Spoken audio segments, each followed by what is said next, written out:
पीछे से इवाना के बाल खींचे हों। इससे पहले कि वो रिएक्ट कर पाती, उसके बाल किचन सिंक की नाली में फंस गए और वो उसी नाली की तरफ खींचे जा रहे थे। अब भी उसमें से गंदा काला पानी निकल रहा था, जिसकी वजह से इवाना का मुंह उस पानी में डूब गया और उसे सांस आनी बंद हो गई। इवाना बुरी तरह तड़प रही थी, पर उसने बहुत जोर लगाया और अपने आप को सिंक से दूर धक्का दिया।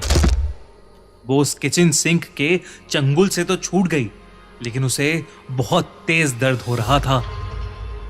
पूरे सिंक में अब उसके टूटे हुए बाल पड़े थे। इवाना ने अपनी सांसें संभाली और घर में इधर उधर नजरें दौड़ाईं, पर वो छोटी लड़की कहीं नहीं थी।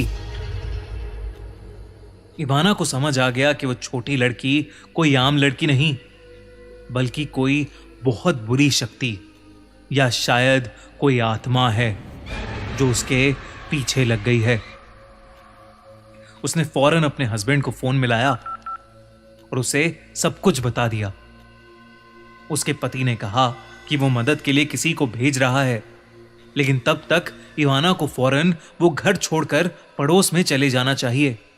इवाना उसकी बात से सहमत थी, पर जैसे ही उसने फोन डिस्कनेक्ट किया, वैसे ही घर में उस छोटी लड़की की आवाज गूंजने लगी।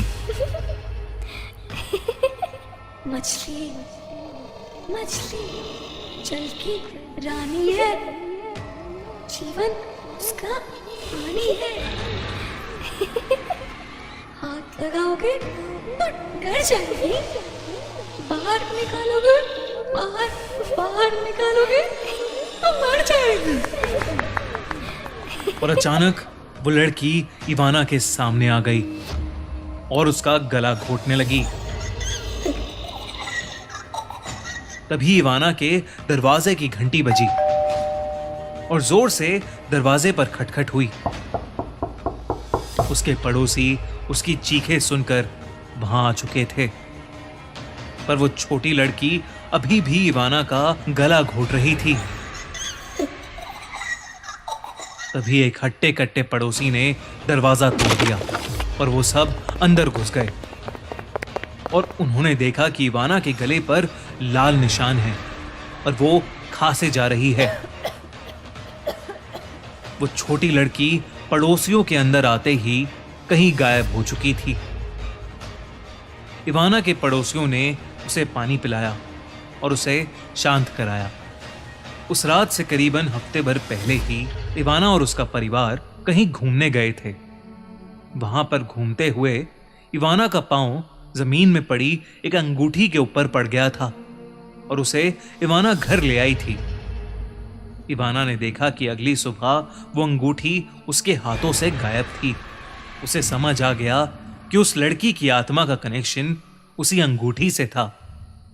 इवाना और उसके परिवार ने उसी दिन अपने घर का एग्जॉर्सिज्म यानी शुद्धिकरण करवाया और उस दिन के बाद से इवाना को वो लड़की फिर कभी नहीं दिखी।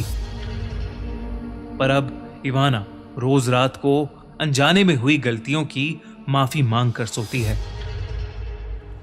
अगर आपको ये वीडियो अच्छी लगी तो हमारा चैनल खूनी मंडे सब्सक्राइब करना बिल्कुल मत भूलना।